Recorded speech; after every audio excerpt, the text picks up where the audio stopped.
Alright, guys. Let's discuss Connecticon 2016. Bit of a letdown, unfortunately, but let's get into why that was, okay? A few things. Connecticon has always been a close-in, like, accessible convention in my area. And how I first got into this was because Team 4-Star, way back in the day, I still watched some of their stuff, but I really got into, you know, some of the abridging stuff way back when it was more popular than what it is now, and they were still actually releasing content. But you know, I got into them a while ago, along with a couple other web artists as well. And this year has to be like the lowest attendance of, like, you know, YouTube celebrities or you know, web comic artists in general. And it did have a lot of big names to it, which is good, but at the same time, it was kind of bleb, because every single one of these people they brought in, like, they're not accessible to me, because I try keeping myself on a budget, and unfortunately, they put a huge, like, paywall behind a lot of this stuff here. I'm just going to go ahead and show you guys some of the stuff here on their webpage itself. Webcam. Yay! So, like, we go to the registration page here, just to give you an idea. It's assuming it's still here. No, it's not. God damn it, where is it? Okay, they removed everything at this point here, even though they're still in 2016. But just to give you an idea here, they had a bunch of guests here. They had John Rise,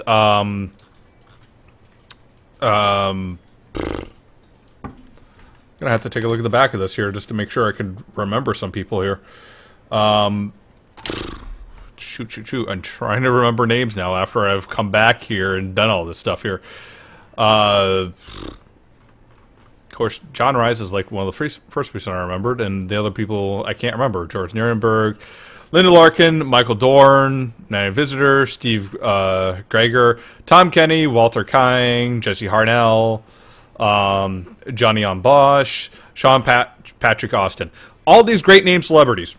Great. I love having these people in here. Except to get an autograph from any one of these people is $50. Well, I understand they have to make money, and I understand they have to, like, make sure they don't have everyone flooding to bother these people as soon as they did it.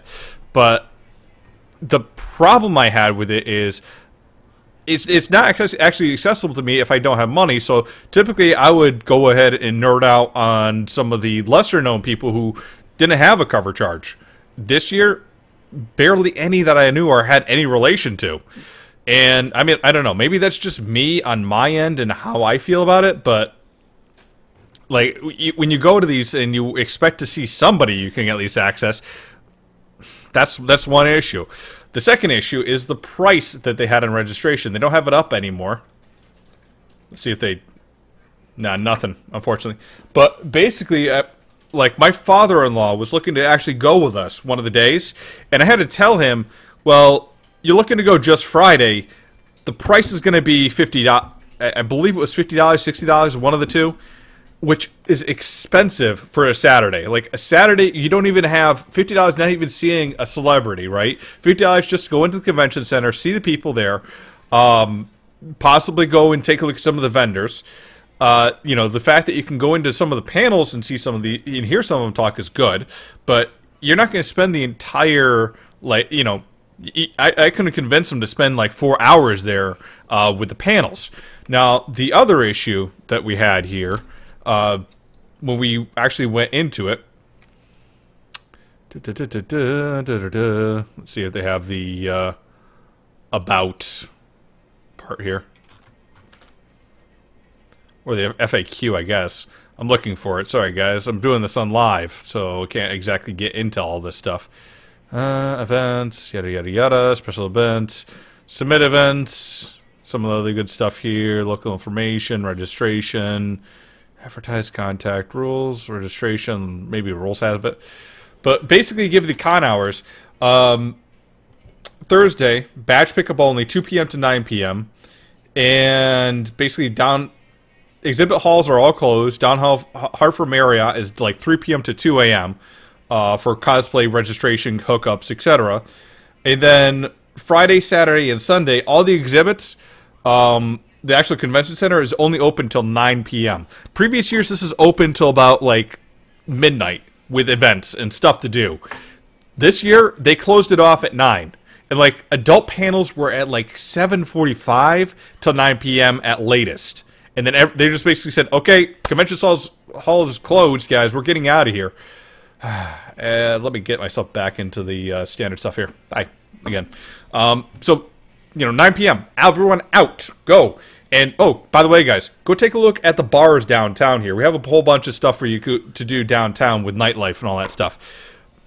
I was just like, okay, we brought like one of our small children into the small little 3-year-olds, or no, 3-year-old was already away with my parents, but the 3-month-old, because we can't get rid of the 3-month-old because it's still nursing and all that stuff. We brought him into one of the panels, and then when they told us, well, we're going to go off into doing bar stuff and all this other stuff, we're like, we can't bring a small baby into this. I mean, this is again my problem more so, but I have to also imagine it's also an issue for anyone that's, 21 or younger, or 18 and over. Has nothing to do at that point. Like, used to be that we had stuff going all the way to midnight, and then now they restricted that. I don't know if that's an issue with the town, if it's an issue with the convention center, or it's just an issue they didn't have enough programming to put in there, but it also seemed like they had a lot less programming on top of it. One of the notable things I can mention is that Team 4-Star was not present at this convention.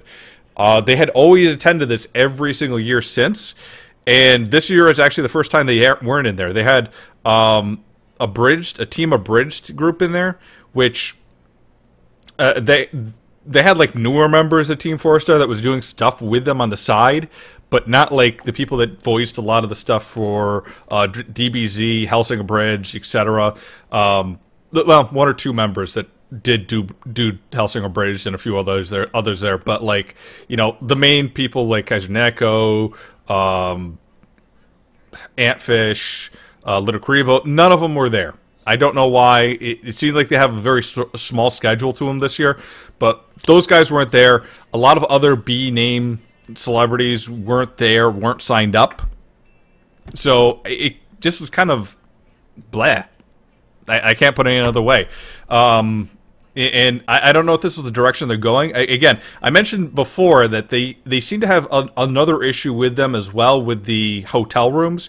The hotel rooms are generally overpriced or at market price for something that really shouldn't be at that price if the convention is working with the hotels. Because typically with with the conventions coming in, they care about the attendees, and what they typically do is they'll talk to the people that are running the hotels and be like, look, we have a lot of people coming in here. We want to make sure that our fans get into this immediately. Can you offer us a deal, maybe give a discount if we have a block of these people signed up and reduce the price? And most hotels will be like, yeah, we can do that.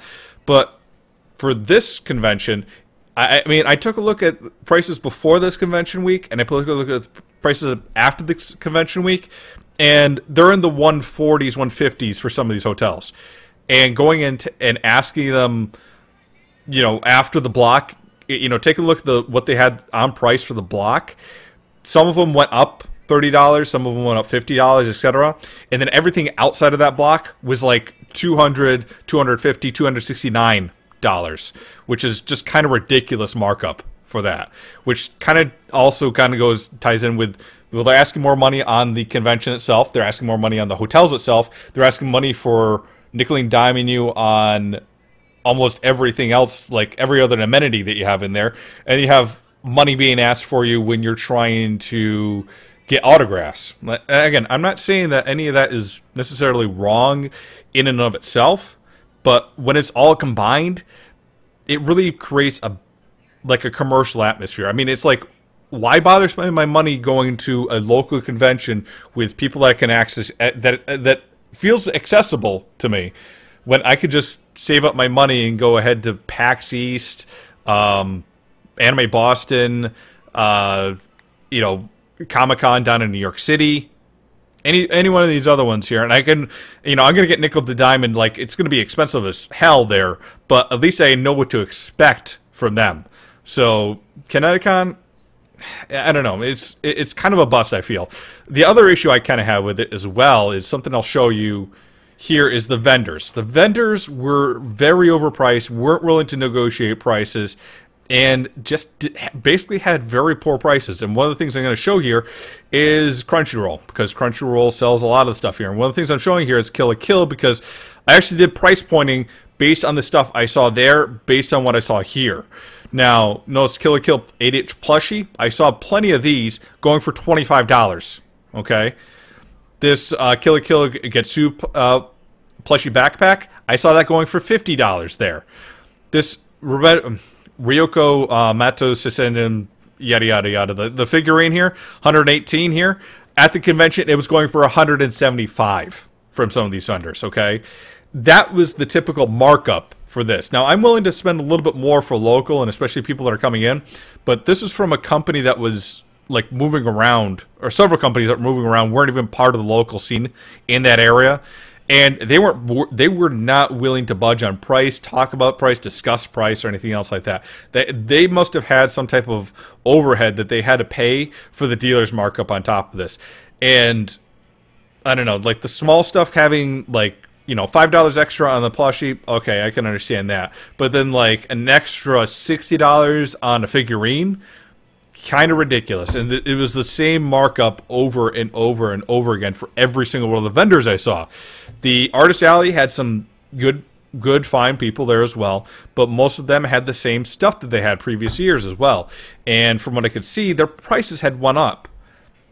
Inflation comes in, all that other good stuff happens, I understand, but a lot of the stuff kind of feels like a lot of it's coming from, I don't know, maybe the prices increased on the dealer's room and the Artist Alleys, so they had to increase their prices on their end. And I kind of just feel like a lot of it just got really commercial. So, unfortunately, I'm hoping that Connecticon next year is going to be a little bit better. But part of the issues was, again, a lot of stuff felt like it was getting over-commercialized, overpriced, nickel and dimed. Again, something's got to give if you're going to increase prices, reduce content, and not really offer as many options and variety. That's what I feel. Like, improve one of them, at least one of them. Improve the number of panels. Improve the number of improve the range and variety of celebrities that you have, or somehow reduce the price, or reduce the price on the hotel rooms. Something's got to give there. That's kind of my review on Connecticon 2016. Hopefully, it's going to be better next year, but again, that's kind of what I feel. I can't I can't sugarcoat it anymore, unfortunately. I do recommend it as I do still recommend Connecticon as a local convention, but I would probably recommend at best take a look to see if you can get pre-ordered to go down into it. If you can't get pre-ordered, maybe skip it, because if you can't get pre-ordered, it's going to be a hell of a price for the registration, and you're not even sure if you're going to have great stuff to go into it. Kind of where I fall on that. Oh, and something else I should mention as well. The big name celebrities, I like seeing panels with them, especially. And one of the problems is Rob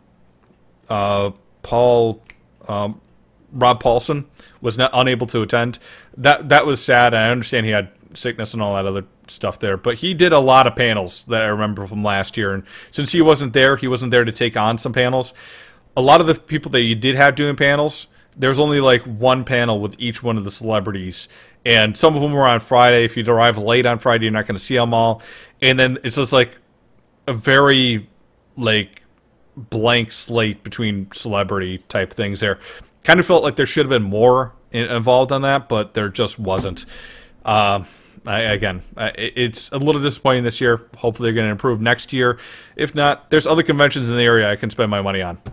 Maybe I'll save up for Anime Boston next year, or maybe I'll actually try to go in for Comic-Con in 2 years. Who knows? But that's kind of my wrap up on Connecticon 2016. Hopefully it improves.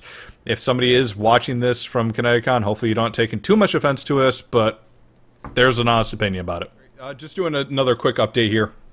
I should addend some of my previous statements there. We did have online media guests, okay? Not saying that we're entirely without, like, other people outside of TV and media coming in here. But a lot of them are people that are either returning, but are returning, but don't necessarily have a booth downstairs to meet or talk with them, or only here for a quick panel or something else like that. And additionally, the list is extremely short from what I remember the previous years that we've done this.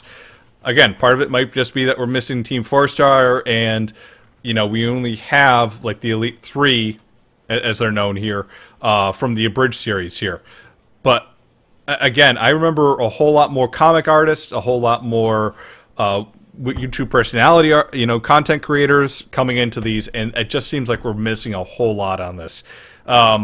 Again, not to discredit any one of these, but most of these people have been working their hearts out, putting their stuff in there, but it just feels like a lot of people have been left out, not included. Not to say they weren't invited or anything else like that, but it just seems like a lot less people are coming in here, and this guest list is getting shorter than the previous years, okay? I want to make that clear. It's not to say that the quality of your guests are good, but the variety, the largeness of it that it used to be, the accessibility to some of these just feels like it's been shrunk down a lot more compared to previous years. Again, please work on that. Like, give more variety, give more content, give more something. I mean, especially if we're going to be raising up prices. Please. Okay? That's all I got to say on that.